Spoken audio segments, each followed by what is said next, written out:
Welcome to Talking with the Experts. Here we discuss all things business, by business owners, for business owners. Here is your host, Rose Davidson. I'm your host, Rose Davidson, from rosedavidson.com.au. Have you ever thought about writing a book, a non-fiction book for your business? Well, my next guest, Suzy Vadori, is going to be chatting with us about supporting our businesses with a non-fiction book. And as she's in Calgary in Alberta, Canada. She's a best-selling author of the Fountain series, The Fountain, The Westwoods, and Wall of Wishes. This fantastical series has received 3 Aurora nominations for Best Young Adult Novel. She is represented by Naomi Davis of Bookends Literary Agency. Suzy is the founder of the Inspired Writing Community, a resident writing coach for Writers Helping Writers, a touring member of the Young Alberta Book Society, and a program manager for When Words Collide, a festival for readers and writers. She specialises in breaking down complex writing concepts for newer writers into manageable steps to get the book ideas exploding in their minds and onto a page in a way that will make readers take notice. She works with both fiction and non-fiction writers, and she is an advanced certified book coach from Jenny Nash Author Accelerator.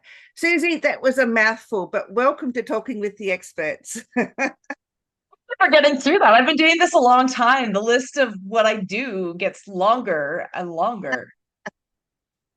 Absolutely. What prompted your interest in writing nonfiction books or writing books in general?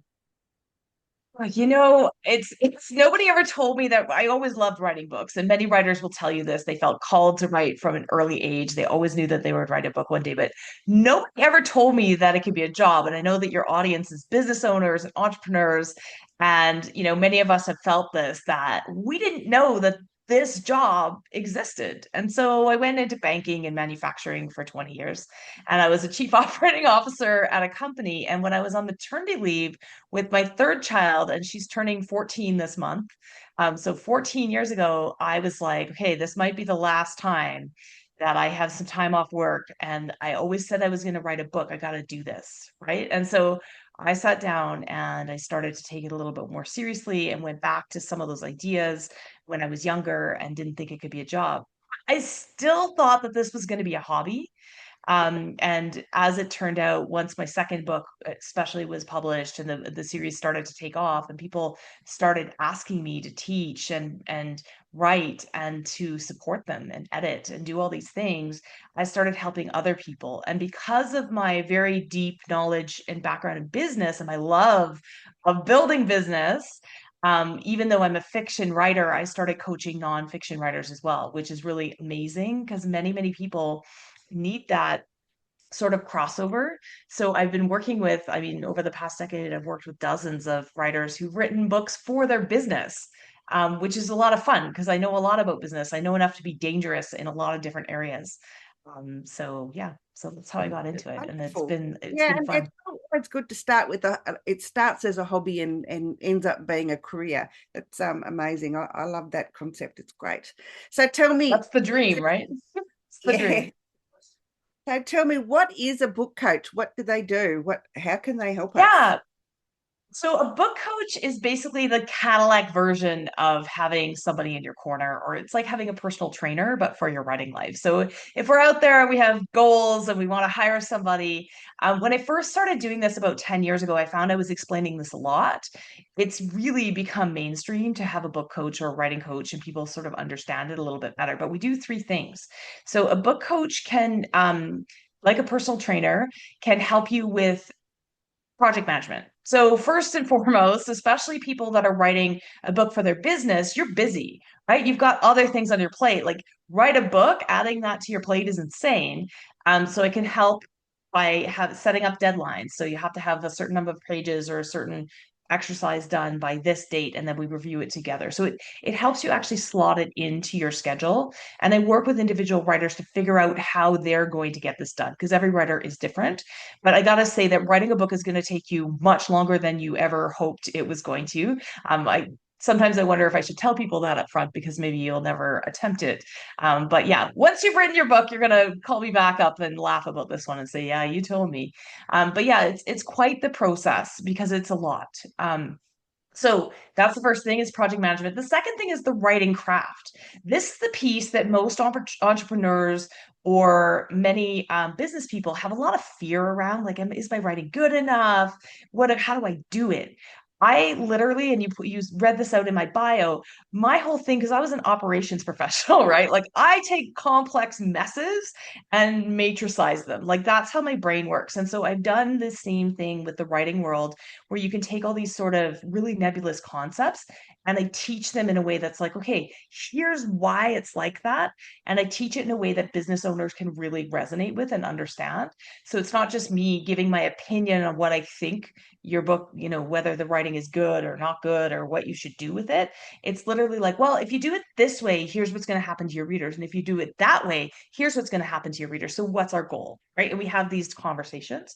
The third thing, there's like some ups and downs in writing a book. And so the coach part is that emotional journey support, and just helping you figure out what do you truly want out of this book. And that's the first step that we always talk about is like, okay, everybody says they want to write a book about their business or whatever else. But what do you mean by that? And what is your goal? And really honing in on what things you can think about. And because there's a lot of options, and we can talk about that too, but there's so many options. When you just say, I'm going to write a book, there are literally not 1,000, but there's probably 20 ways that you could write that exact same book with the exact same content, and it would have a completely different effect on your reader.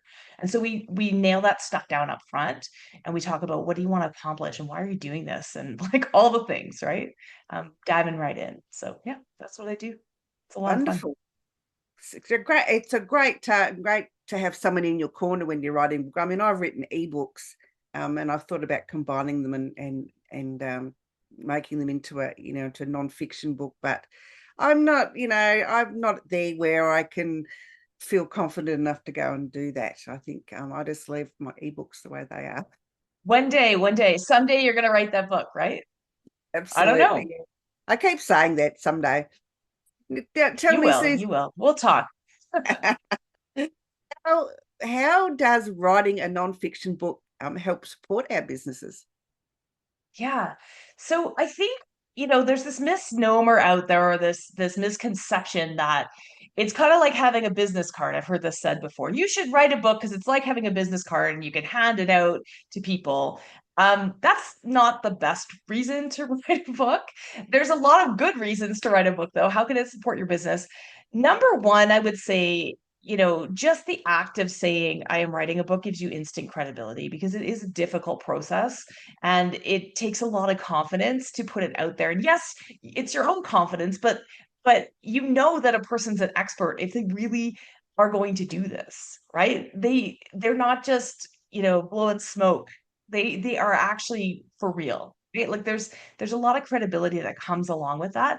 But I've got to say that the actual reason why I encourage people to write this book is because it will really help you hone your messaging and hone your processes. And I've seen it time and time again, regardless. I mean, some of the books that we publish are like wild successes, and some of them, are kind of lukewarm and they're great for your customers, but don't go much further than that. It doesn't matter because what I've seen time and time again is as these business owners write their way through this process, they learn a ton, they hone their messaging.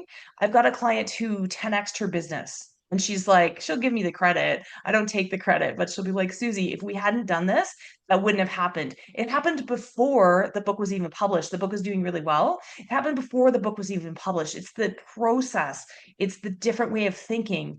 It's that confidence that you get by realizing and putting everything that it's more than just writing one small thing, one PDF, one article on your expert topic. It's like a whole thing and putting it all together and it kind of falling into place and you making all those decisions gives a voice to your business that you didn't have before. And that's one of the magic. I mean, the book, yes, the book sales are amazing. Yes, you become an expert, all of those things, but I think it's actually the process of writing the book itself. It's such an amazing, amazing journey, and it changes people's whole outlook. You can maybe find out a little bit more about yourself too when with writing a book, even if it is a book about your business and or the things that you do within your business. I think you can find a lot of discipline in writing a book. I think you can Yeah. find a lot about yourself and the type of business owner that you are. Absolutely, absolutely. I think one of the things that most entrepreneurs kind of have a blind spot on is what makes them special or different, right? So there's a lot of book coaches out there in the world. I know that I'm not the same as them. They're my colleagues. I met with somebody today and helped her with her business. And like I love that we're each individuals. And so maybe because we're more creatively tuned, that's more obvious. But every single person, especially entrepreneurs, you guys are the best, right? Like people running businesses are absolutely amazing. I supported many entrepreneurs as a chief operating officer before, and I never thought I would take the leap myself, to be honest. But there's something really special about your business. And if you can figure out what that is, and part of this process is figuring out that special sauce and figure out how you say it differently. Why do your customers come to you? Why do your clients come to you? What is it that they see? And why are they willing to pay for your services? Like all of those things are things that some of us do second nature. And actually recognizing that and figuring that out and having a coach to reflect that with you and figure that out with you is going to get you more and more excited about your business. It's a lot of fun. Sounds like it. Yeah, and you could be right in that, bouncing ideas off somebody else can be quite enlightening, I think, you're right about why people come to you, why people buy Mhm. food, and gives you that unique selling point. I think if you can hone that skill or pinpoint that expertise, I think yeah, and selling a book, I guess, and sharing those ideas can only be of benefit to the business and to the person Yeah. writing it. Exactly, and the person reading it, right? Like we're thinking about what are the benefits to the business, and that's where that imposter syndrome comes off. Like who am I to be writing a book, and who's going to want to listen to what I have to say on, you know, having a podcast or on book coaching or whatever it is that we're writing about. But at the end of the day, if you think about it and flip it, this is like a sales technique all the time. Somebody out there is waiting for your book. Somebody out there has a pain point. They need this book. They're waiting for your expertise. What is that? Right. And if we can sort of narrow it down and just write that book and not try to put one of the biggest mistakes that I see when entrepreneurs or business owners come to me and say, I want to write a book. Number one, sometimes they have no idea what they want to write about. And then that's a little bit of heavy lifting up front. We figure that out very quickly, actually. But number two, they'll come to me with a list of table of contents. They'll come to me with a proposed table of contents. Lately, people are generating that with AI. That's a whole other conversation, but they'll come to me with this list of topics.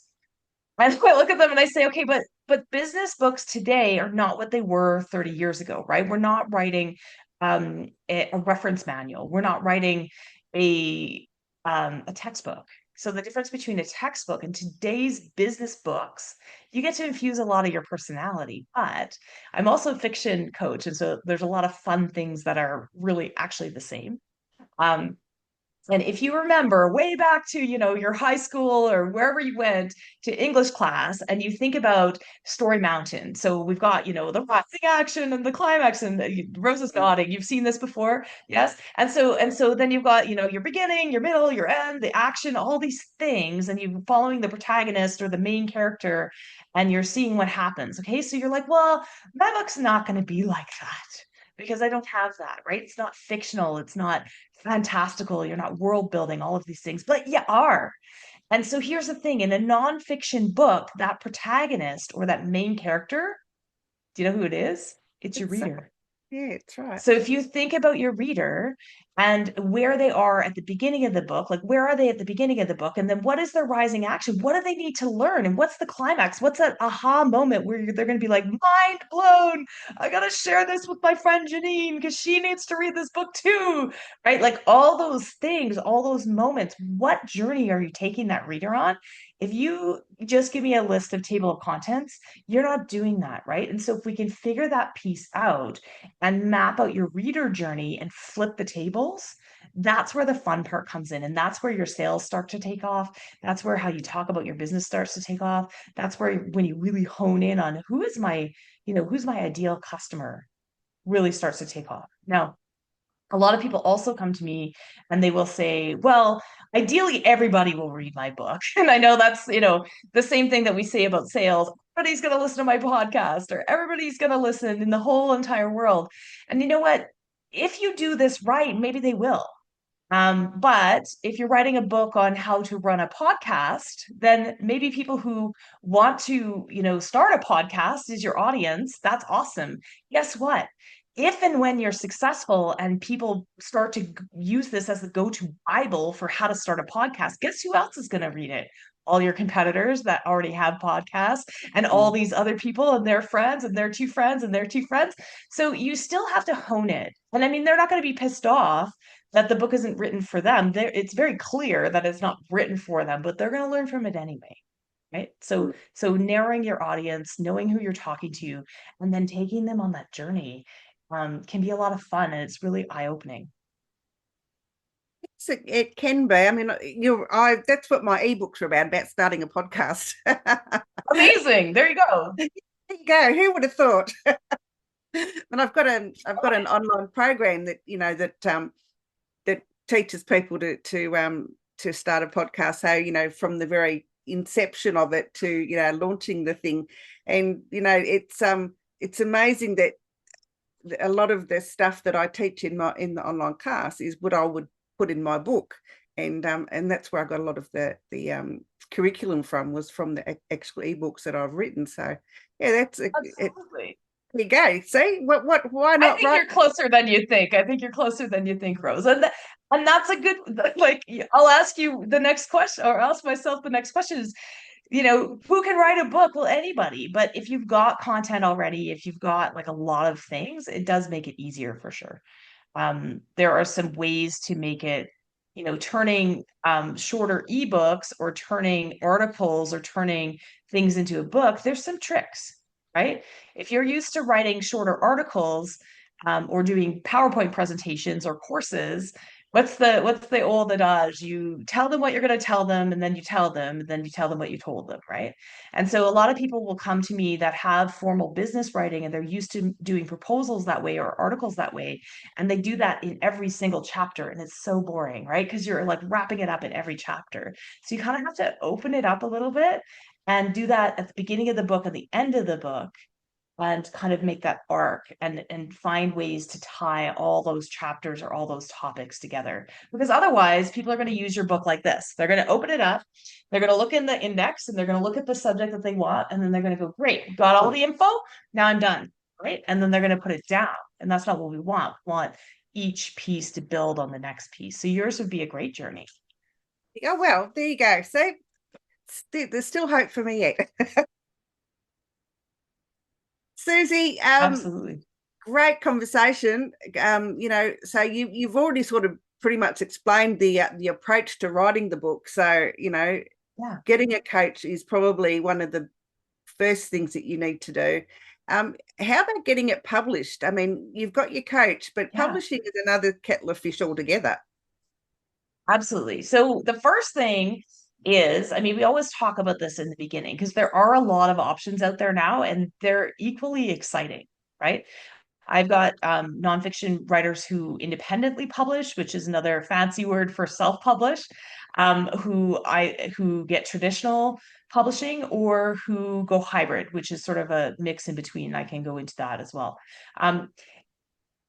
It doesn't matter how you publish, because these days there's benefits to both, right? But these days, but all three versions of that are acceptable, or have the same cachet, as well as the writer is really expected to promote themselves.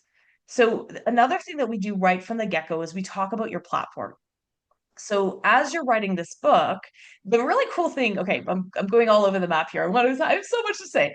The cool thing about a nonfiction book is if you want to go the traditional publishing route and go with a big five publisher, you need to have an agent.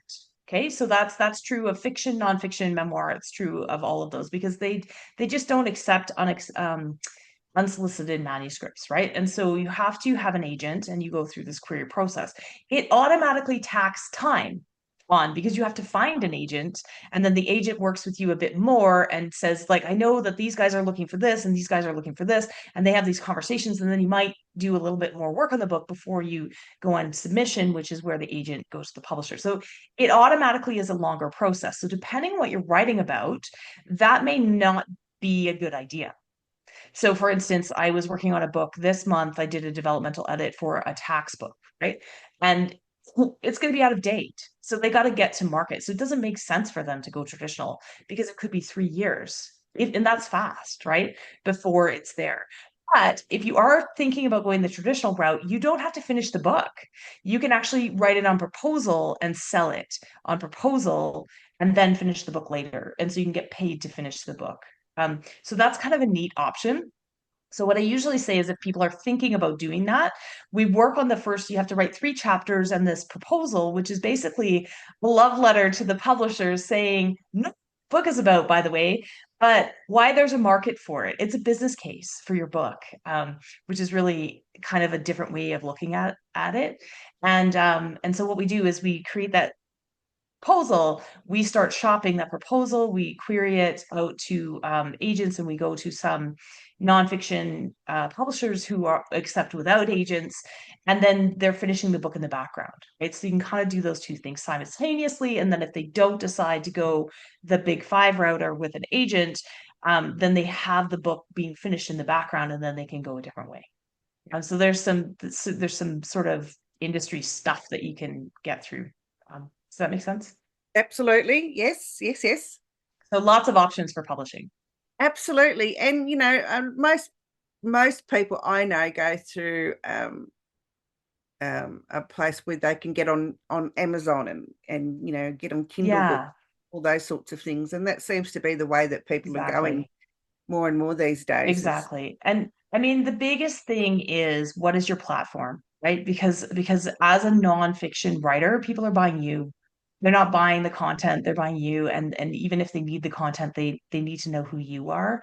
And so you'll find it is easier as a celebrity or as somebody who already has millions of followers to sell a book to a big publisher.